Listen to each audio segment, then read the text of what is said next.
I'm Abigail, 32 female. I live in a city I love, in an apartment I bought myself, doing a job I built from the ground up. My life is stable, successful, and entirely my own creation. But for my family, my success has always been a source of quiet friction, a puzzle they didn't care to solve.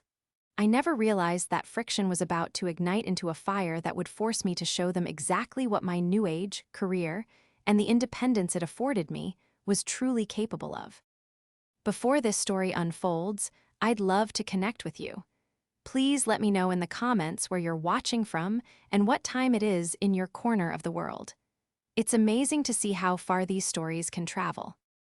The air in my parents' house was thick with the scent of roasted chicken and the low hum of forced family pleasantries. It was my dad Henry's 65th birthday, a milestone that should have been marked by warmth and celebration. For the most part, it was. Aunts and uncles laughed in clusters, cousins traded stories about their kids, and my dad sat at the head of the dining table, a paper crown slightly askew on his balding head, looking content. I loved these moments, the rare times our sprawling family managed to convene under one roof. But underneath the surface, there was always a current, an unspoken tension that flowed directly from my younger sister, Victoria. I'd arrived bearing what I thought was the perfect gift.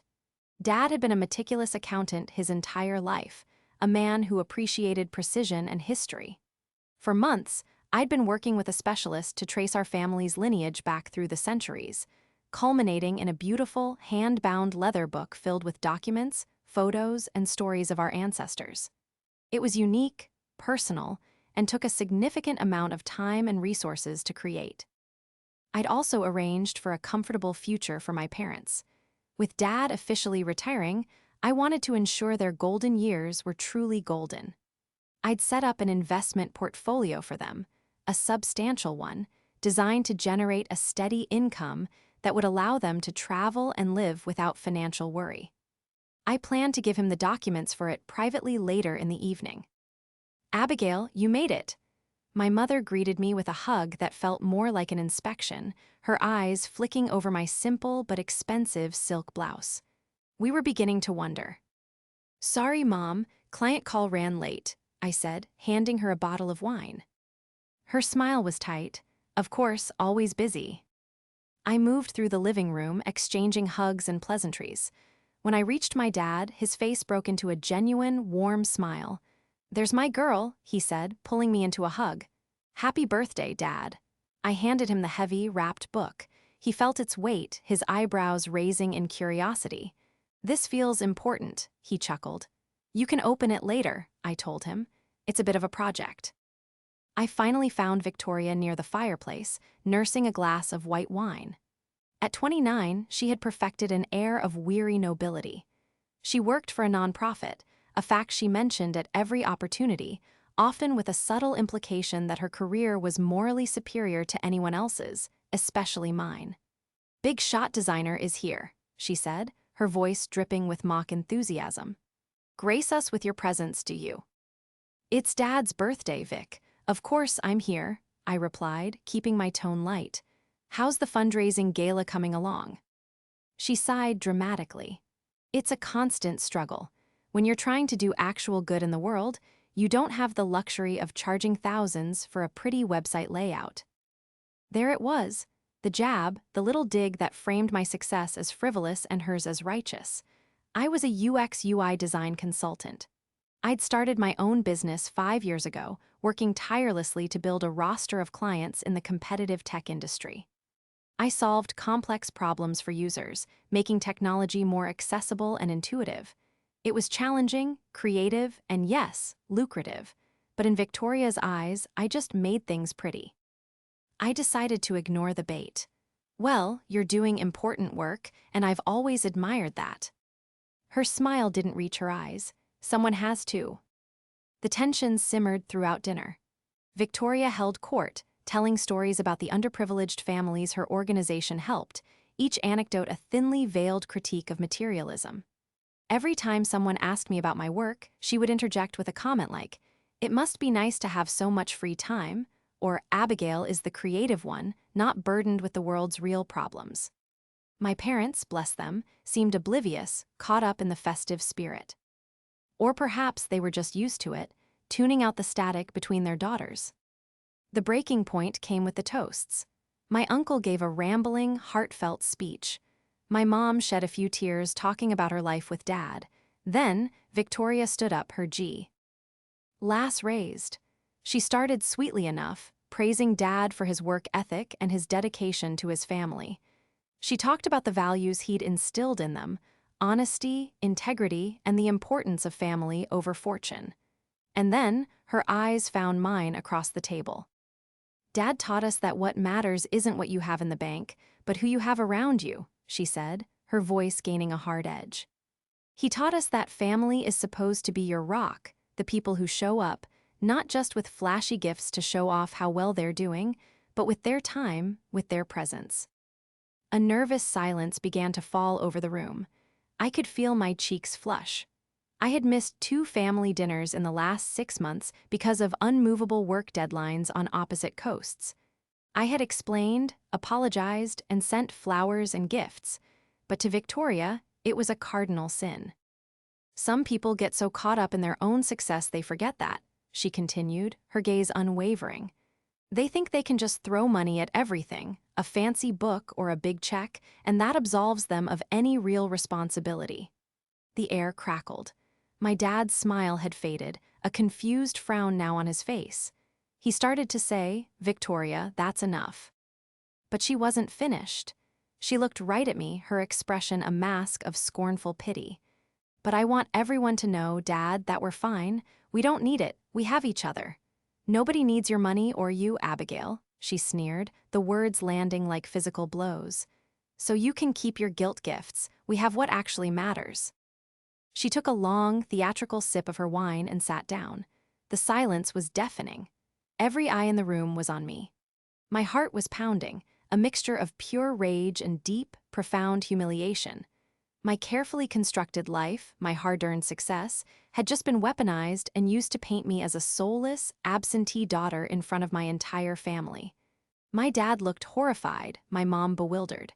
But Victoria looked triumphant. In that moment, the years of small resentments, of passive-aggressive remarks and veiled insults, had finally culminated in an open declaration of war. And I knew, with a chilling certainty, that this was a war she was going to regret starting. The smile on her face told me she thought she had won. She had no idea she had just handed me the very motivation I needed to change all the rules of the game.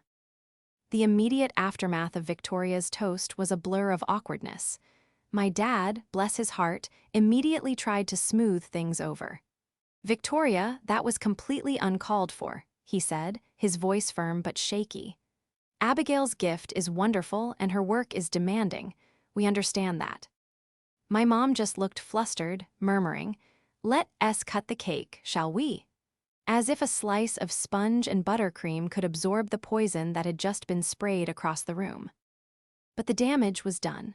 The convivial atmosphere had evaporated, replaced by a thick, uncomfortable silence. People avoided my gaze, suddenly fascinated by the patterns on their plates. I saw my Aunt pat Victoria's arm, a gesture of solidarity that made my stomach churn. In their eyes, Victoria was the righteous one, the daughter who stayed close to home, who chose a noble path over a profitable one. I was the outsider, the prodigal daughter whose success had somehow corrupted her. I excused myself from the table, my legs feeling unsteady. "I just need some air," I mumbled, not looking at anyone. I walked through the sliding glass doors and onto the back porch, the cool night air a welcome shock to my heated skin. I leaned against the railing, taking deep, shuddering breaths, trying to fight back the hot tears of fury and hurt that were threatening to spill over. The words echoed in my head, "Nobody needs your money or you." It was the sheer arrogance, the audacity of it that stung the most. She hadn't just insulted me, she had presumed to speak for my parents, for my entire family. She had stripped away all the nuance of my life, the long hours, the sacrifices, the genuine desire to provide for my parents, and reduced me to a caricature, a wealthy, neglectful daughter trying to buy her family's affection. The porch door slid open, and my dad stepped out. He looked older than he had just an hour before, the joy of his birthday celebration completely extinguished. He stood beside me in silence for a moment, looking out at the dark yard where my sister and I used to play. "I am so sorry, Abby," he said finally, his voice heavy with regret. "I don't know what's gotten into her lately. She's been on edge."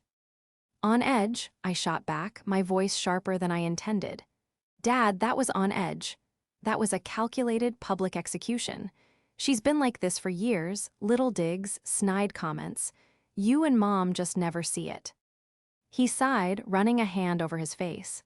"We see it. We just hope it will pass. You two used to be so close." We had been inseparable as kids, but as we grew up, our paths diverged. I was ambitious, drawn to the logic and creativity of technology. Victoria was passionate, drawn to causes and people. At first, our differences were complementary. But when my career took off and hers, while noble, left her perpetually struggling with finances, a subtle resentment began to creep in. I would offer to help, and she would reject it as charity. I would celebrate a milestone in my business, and she would counter with a story about how money corrupts. "That was a long time ago," I said quietly. "Tonight, she made it clear what she thinks of me, and what's worse, she did it in front of everyone." "She's jealous, Abigail," Dad said, as if it were a simple diagnosis for a complex disease. "She sees what you've built, and it makes her feel insecure about her own choices. So she gets to humiliate me to make herself feel better, and I'm just supposed to take it." My voice cracked with emotion. "She said you don't need my money. Is that true, Dad? Did you tell her about the portfolio I set up for you?" He looked down at his feet, shamefaced. "No, I hadn't gotten the chance. She doesn't know anything about that." Of course, she didn't. This was all based on her own bitter assumptions.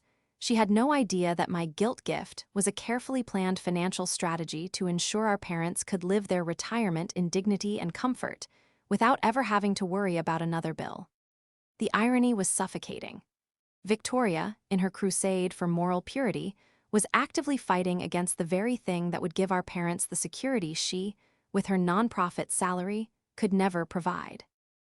I stayed on the porch for another 10 minutes, my dad trying his best to offer clumsy but sincere comfort. Inside, I could hear the party slowly, awkwardly winding down. People were making their excuses and leaving, eager to escape the lingering tension. When I finally went back inside, Victoria was standing by the front door, pulling on her coat, a look of defiant self-righteousness on her face. She saw me and her expression hardened. She didn't apologize. She didn't even look remorseful. She just gave me a look that said, "You deserved it." I walked past her without a word, collected my purse, and went to say goodbye to my mom.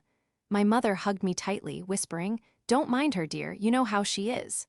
And that was the problem. Everyone knew how she is.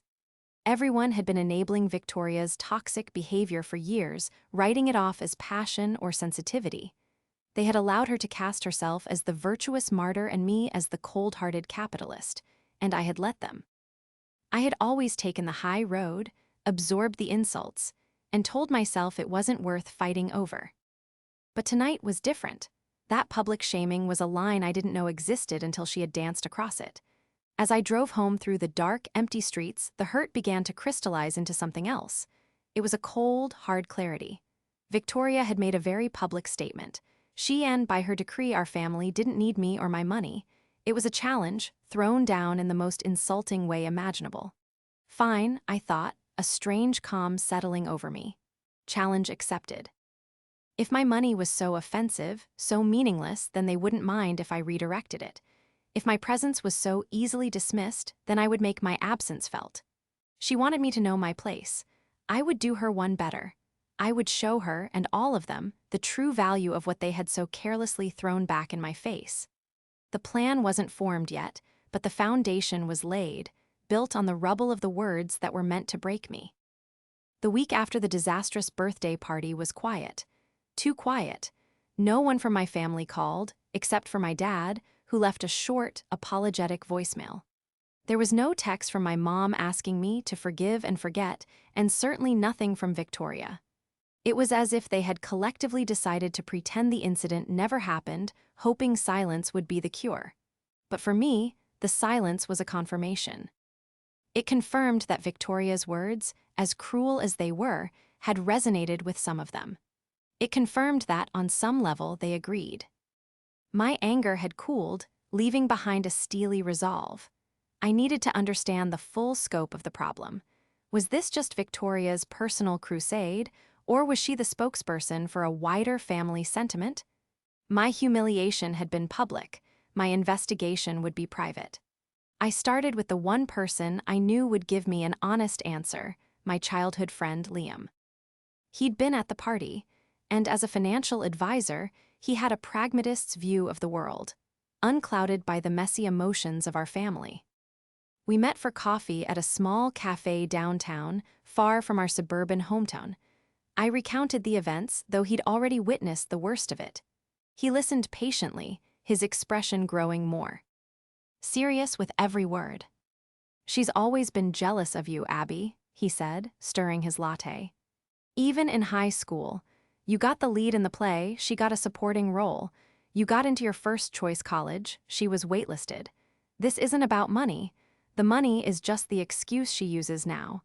It's the easiest way for her to frame your success as a character flaw." "But the others," I pressed. My aunt patting her arm, the way everyone looked at me. "Do they all think I'm some horrible person?" Liam leaned forward. "They don't think you're horrible, they're just uncomfortable. Your life is very different from theirs. You run your own business in a field they don't understand. You're financially independent. You don't have a husband or kids. In their world, that's an anomaly. Victoria gives them a simple, easy narrative to explain you. Abigail is career-obsessed. It's easier for them to accept that than to question their own life choices or admit they don't get it." His words hit home. It was a bitter pill to swallow, but he was right. I was the outlier, and Victoria had successfully branded me as such. My next step was more direct. I needed to know exactly what Victoria had been saying behind my back. My cousin, who was my mom's sister's daughter, was usually a reliable source of family gossip. We weren't incredibly close, but we were friendly. I called her under the pretext of asking for a recipe. After a few minutes of pleasantries, I steered the conversation toward the party. "Oh, that was awkward," she said, her voice dropping. Victoria was really out of line. "Has she said anything since?" I asked, trying to sound casual. There was a hesitant pause. "Well, you know Victoria. She feels very strongly about things. She was telling my mom that she's just worried about you, that you're isolating yourself with work and that you use money to keep people at a distance." I felt a flash of heat. Worried about me? That was a laugh. She wasn't worried.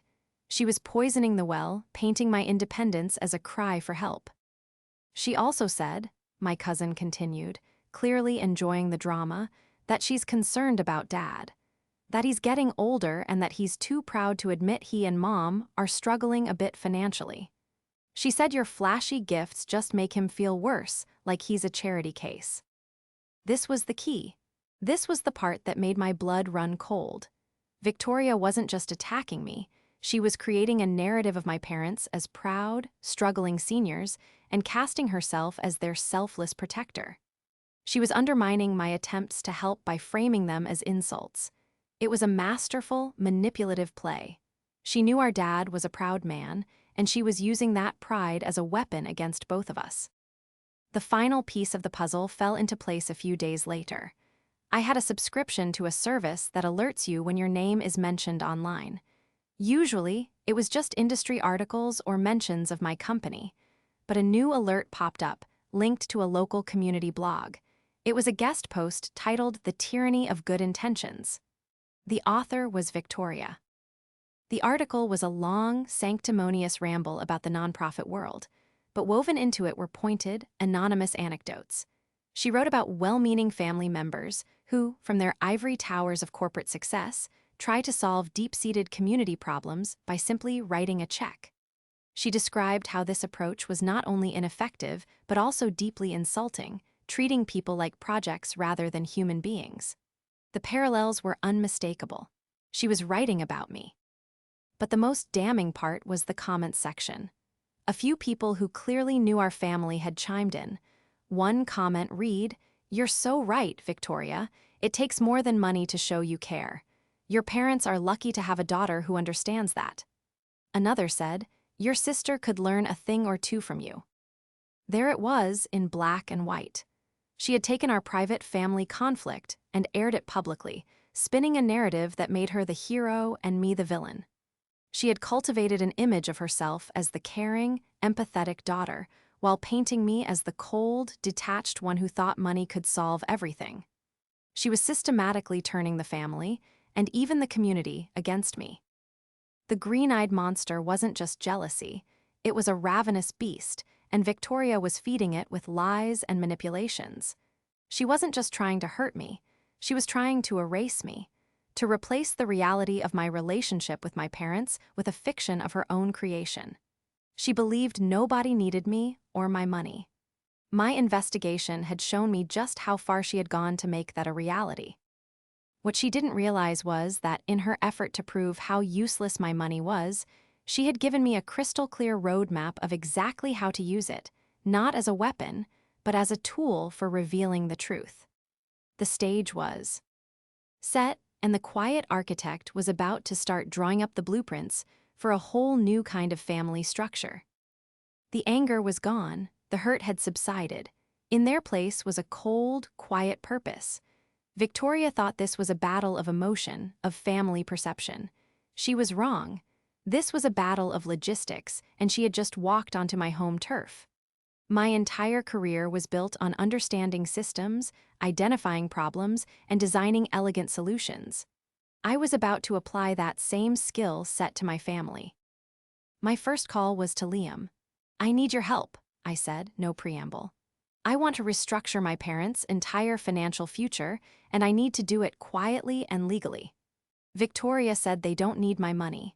I'm going to honor that request, but I'm also going to make sure they are completely, indisputably secure for the rest of their lives. And I'm going to do it in a way that makes it clear where that security comes from. Liam was silent for a moment. "Okay," he said slowly, "this sounds like revenge." "It's not revenge, Liam," I corrected him. "It's consequences." Victoria made a public declaration. "I'm simply accepting the terms she laid out." We spent the next 2 weeks in a series of discreet meetings. The initial portfolio I had set up for my parents was in a standard investment account. It was a generous gift, but it was also just money. It could be debated, rejected, or mischaracterized, as Victoria had already proven. We needed something different. We needed a structure that was undeniable and irreversible. Liam, ever the professional, laid out the options. We decided on creating an irrevocable trust. It was a powerful financial instrument. Once established, the assets placed within it would be legally out of my hands, managed by a third-party trustee for the benefit of my parents. They would be the sole beneficiaries. It couldn't be seen as a handout from me because, legally, it would no longer be from me. It would be a self-sustaining entity designed for their care. The first step was liquidating the original portfolio I had created. Then, I added a significant amount more from my own savings, enough to generate an annual income for them that would far exceed what my dad made in his best years as an accountant. We structured the trust to cover all their expenses: property taxes on their home, utilities, healthcare costs not covered by insurance, a generous monthly stipend for travel and leisure, and even a fund for home maintenance and repairs. It was a fortress of financial security. "The trustee will be the bank," Liam explained during one late-night session in his office. "They will issue the payments directly. It will be professional, impersonal, and absolute. Your parents will receive a statement every month detailing everything. There will be no ambiguity." "And Victoria?" I asked. "She will have no access, no control, and no say," he said, a small smile playing on his lips. "The trust documents will name you as the sole grantor. It will be a matter of legal record, but the day-to-day operations will be entirely out of her sphere of influence." This was perfect. It wasn't a check I was writing, it was a system I was building. A system that would provide for my parents in a way that was both profound and, to Victoria, profoundly infuriating. But I wasn't done. The second part of my plan addressed the other half of Victoria's declaration: nobody needs you. If my presence was so easily dismissed, then I would formally withdraw it from the areas where it had apparently become a burden.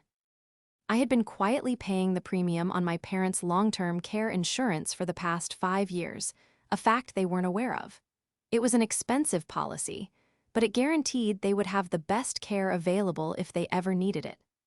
I called the insurance company and had the statements and correspondence, which had always come to my address, redirected to my parents' house.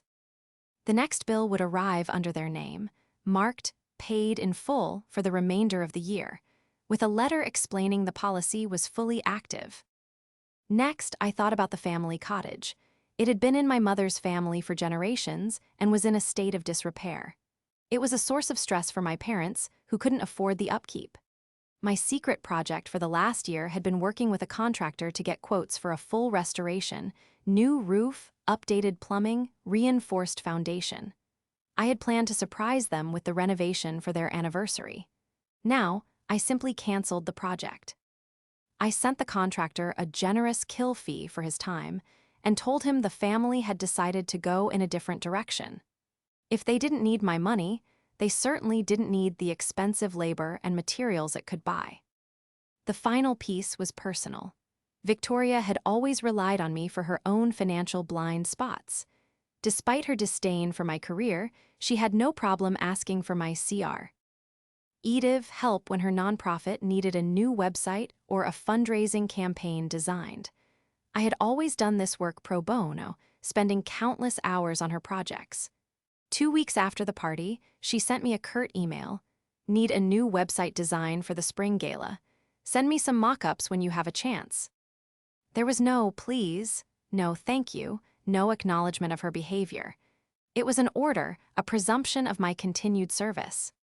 I let the email sit for a day, then I drafted my reply. It was polite, professional, and utterly final. Victoria, I wrote, thank you for reaching out. It sounds like a wonderful project. Unfortunately, due to my current client workload, I am unable to take on any pro bono work at this time. My standard consulting rate is attached for your reference. I've also included a list of several junior designers who might be a better fit for your budget. Wishing you the best of luck with the gala. I attached my full rate sheet, the one I used for my corporate clients, detailing my 5-figure project fees. Then I hit send. It was a small act, but deeply symbolic. I was closing the Bank of Abigail, both financially and emotionally. She had drawn a line in the sand, and I was simply refusing to cross it anymore. I was no longer the family ATM, the on-call designer, or the emotional punching bag. I was the quiet architect of a new reality, one built on the very terms she had dictated. The consequences were now set in motion, silent and invisible, waiting for the right moment to be revealed. The weeks leading up to Christmas were a masterclass in strategic silence. After sending my professional no to Victoria, I received a blistering, multi-paragraph text message accusing me of being petty, vindictive, and of betraying her noble cause for the sake of my ego. I read it, took a deep breath, and deleted it without replying. Arguing would only legitimize her position. Silence, on the other hand, was a void she would have to fill with her own insecurities. My plan was unfolding like a well-designed user experience, seamless, intuitive, and leading to an inevitable conclusion. The first tangible effects began to ripple through the family. My parents received their first monthly statement from the trust. My dad, the retired accountant, called me, his voice a mixture of awe and confusion. "Abby, what is this?" he asked. "We received a deposit from a trust management company. It's a lot. And this statement, it says our property taxes for next year have already been paid. Our utilities are set up for direct debit. I don't understand." "It's a trust, Dad," I explained calmly. "I set it up for you and Mom. It's managed by the bank, not by me. It's designed to handle everything so you don't have to worry. It's yours, completely. Think of it as a retirement bonus you've earned 1,000 times over." There was a long pause on the other end of the line. I heard him clear his throat, and when he spoke again, his voice was thick with emotion. I don't know what to say, Abigail. This is more than generous. This changes everything for us. There's nothing to say, Dad, just enjoy it. Go on that cruise to Alaska you've always talked about. What I didn't say was, now no one can ever accuse me of throwing money at you as a guilt gift. This is a permanent, structural solution. The system was now in place, working for them impersonally and efficiently. A week later, the long-term care insurance bill arrived at their house. My mom called this time. Abigail, did you know about this policy? We got a statement and it's been paid for years. By you. I took care of it a while ago, Mom.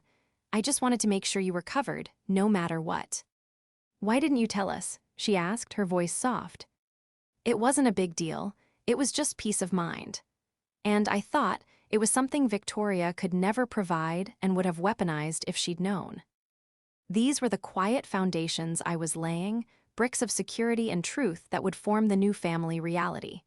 Meanwhile, Victoria was starting to feel the effects of my withdrawal. Her nonprofit's website, which I had designed and maintained for free, suddenly experienced a technical issue. The hosting service I had been paying for was set to expire, and without my intervention, it did. The site went down. She called me frantic. My website is gone. What happened? I'm not sure, Vic, I said, my voice a perfect study in detached concern. My free hosting plan for pro bono clients expired at the end of the month. I sent an automated email reminder a few weeks ago. Maybe it went to your spam folder. I hadn't, of course, but it was a plausible explanation. You have to fix it, she demanded. I'm sorry, but I can't. I don't have access to that account anymore. You'll have to contact the hosting company yourself and set up a new plan. It's a pretty straightforward process. The silence on her end was heavy with dawning horror. She was technologically inept, something she used to boast about as if it were a sign of her purity from the digital world. The thought of having to deal with domain registries and payment portals was clearly her worst nightmare. She would have to hire someone, and her nonprofit's budget was notoriously tight. The final piece of the stage was Christmas. In years past, I had been in charge of the big gift for our parents. One year it was a new car when theirs was failing. Another, it was a trip to Italy for their anniversary. This year, my contribution was conspicuously modest. I brought a nice bottle of scotch for Dad and a cashmere scarf for Mom. They were thoughtful, quality gifts, but they were a stark contrast to my usual grand gestures. Victoria, on the other hand, arrived with a flourish. She had clearly gone into debt to overcompensate. She presented them with a massive, top-of-the-line smart TV. It was flashy, expensive, and completely impractical for two retirees who mostly watched old movies and the evening news. I wanted you to have the best, Dad, she announced, shooting a triumphant look in my direction. Some of us still know how to give a proper gift. I just smiled serenely. My work was already done. My gifts weren't wrapped under a tree, they were the paid-off mortgage, the secure income, the guarantee of future care. Her gift was a television. The trap was set, the stage was lit. All the players were in position, each one having been subtly guided by my invisible hand. Victoria believed she was winning. She thought my modest gifts were a sign of defeat, a tacit admission that she had shamed me into retreat. She had no idea that she was the star of a play I had written, and the climax was about to begin. The new reality wasn't just set, it was about to be officially unveiled, and the audience was the entire family. The confrontation was coming, not with a bang, but with the quiet, devastating click of puzzle pieces falling perfectly into place. Christmas Day unfolded with a predictable rhythm. The morning was filled with the rustle of wrapping paper, the scent of cinnamon rolls, and the low murmur of conversation. Victoria was in her element, basking in the glory of her extravagant gift. She spent an hour trying to set up the smart TV, getting increasingly frustrated with the user interface, a beautiful irony, given her disdain for my profession. I remained on the periphery, calm and observant. I spoke with my aunts and uncles, played with my younger cousins, and helped my mom in the kitchen. I was pleasant, engaged, but detached.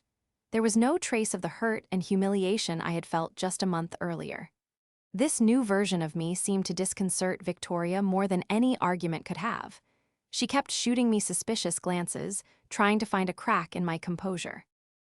The moment I had been waiting for arrived after dinner, when everyone was slumped in armchairs, nursing coffee and pie. It was then that my dad, with a gentle prompt from my mom, decided to make an announcement. He stood up, holding his coffee cup, a look of profound gratitude on his face. "If I could have everyone's attention for a moment," he began. The room quieted down. "Your mother and I have some wonderful news. As you know, I retired this year, and we were looking forward to a quiet life.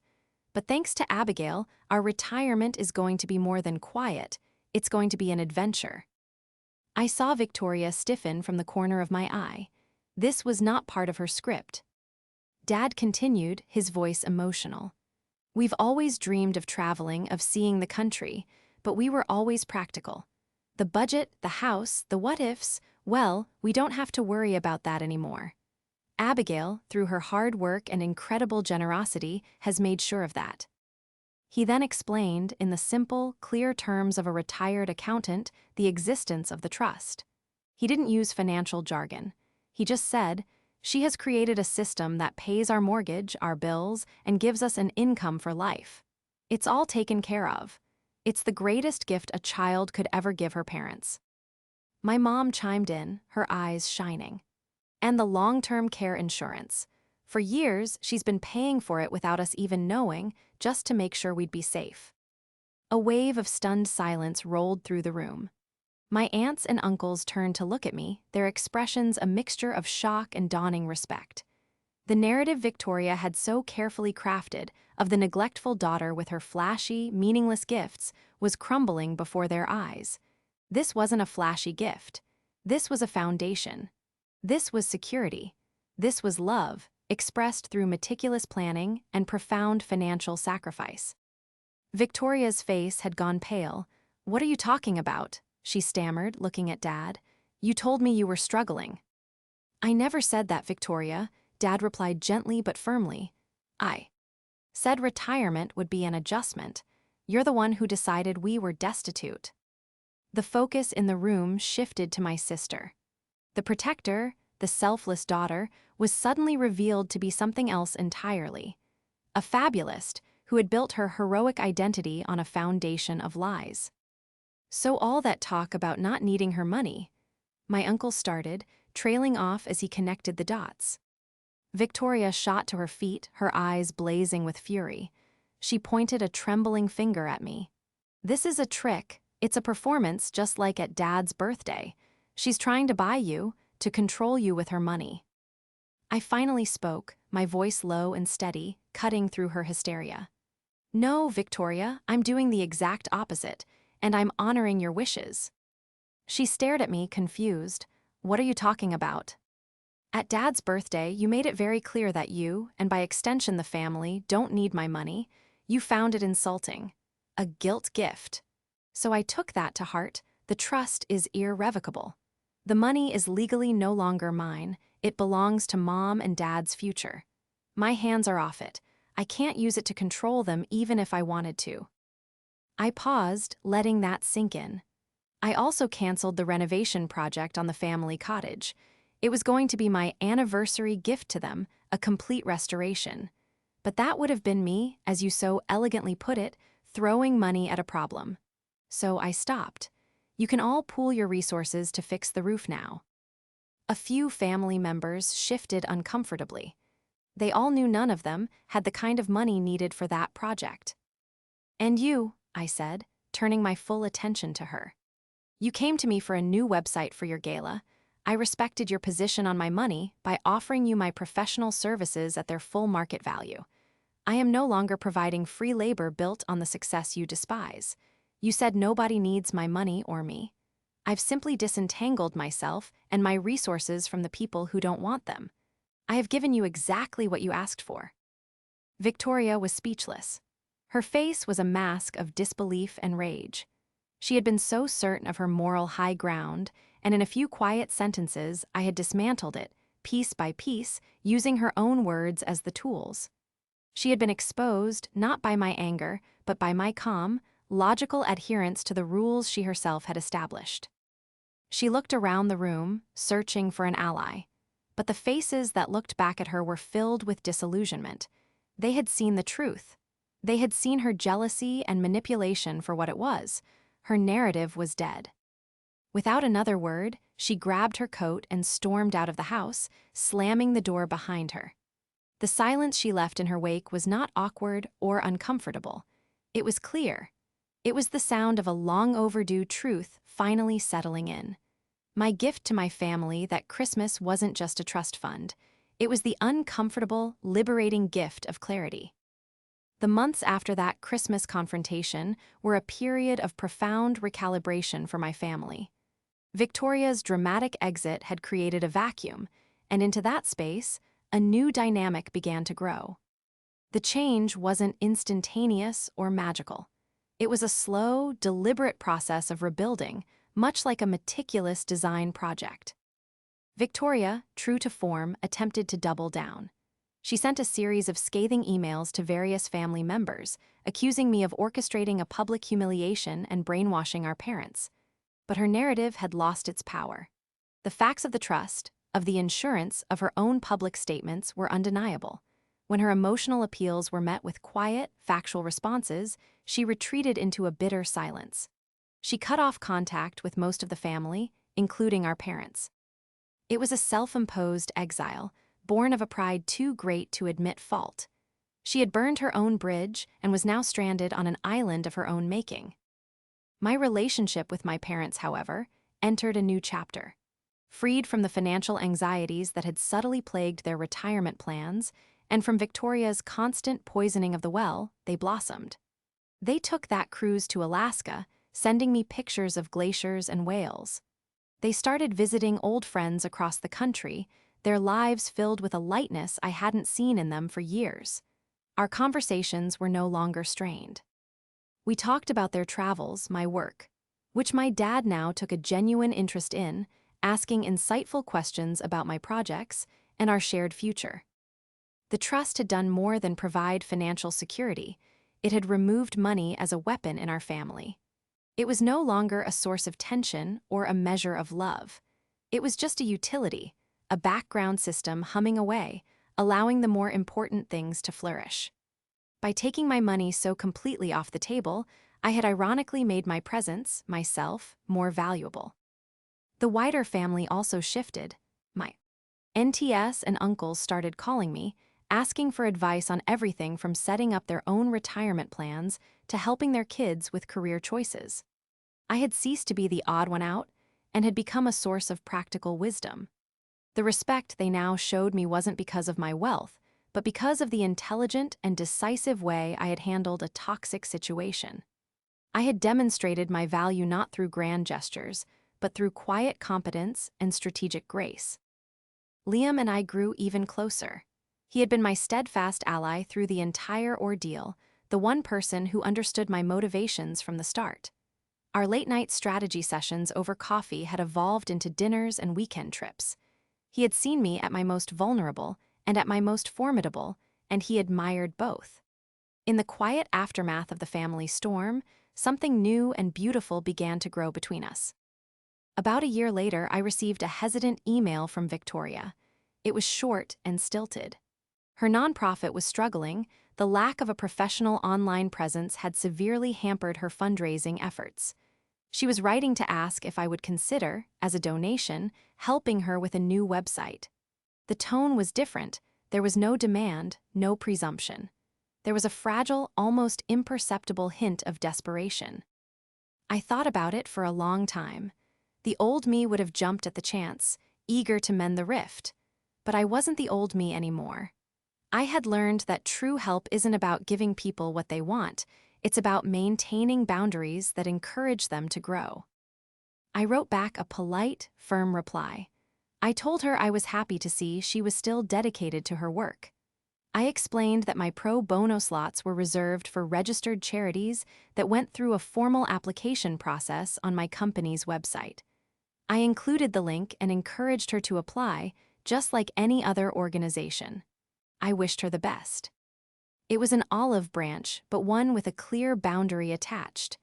It offered her a path back, not through emotional manipulation, but through process, respect, and professionalism. It put the onus on her to meet me on my terms, in the world I had built. Whether she would take that path, I didn't know. My life is different now. It's quieter, more authentic.